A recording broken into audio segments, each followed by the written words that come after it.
क्या आप जानते हैं कि जब अल्लाह आपका नसीब लिखता है तो वो उस नसीब में ये भी लिखता है कि इस तकदीर को मेरे बंदे की दुआओं के सिवा कोई भी नहीं बदल सकता।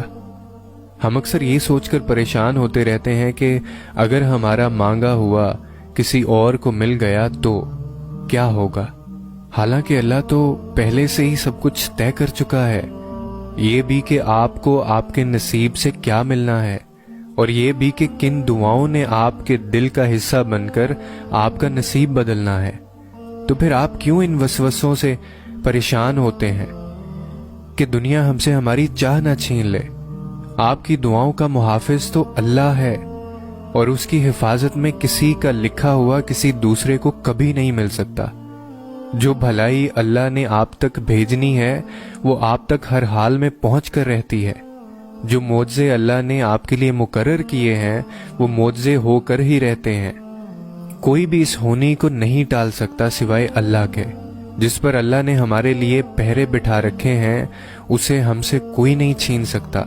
जिंदगी में अगर तुम्हें कभी कोई ख्वाहिश नामुमकिन सी लगने लगे ना, और ना उम्मीदी होने लगे, सब्र करना मुश्किल हो जाए, तो याद रखना जो तुम्हें नामुमकिन लग रहा है वो उसके लिए मुमकिन है।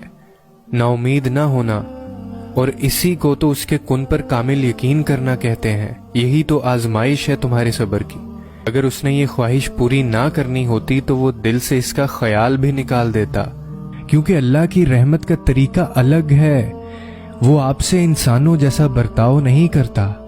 उसकी रहमत तो बहुत बड़ी है। अल्लाह का रहम बद से बदतरीन हालात में भी आप तक आता है, जैसे आपसे 1400 साल पहले आया था। इसकी खुदाई इसके गजब से नहीं बल्कि इसकी खुदाई इसके रहम से है।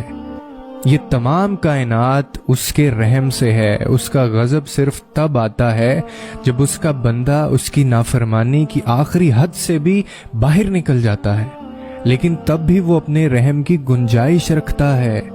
तब भी अगर इंसान माफी मांग ले तो अल्लाह माफ कर देता है।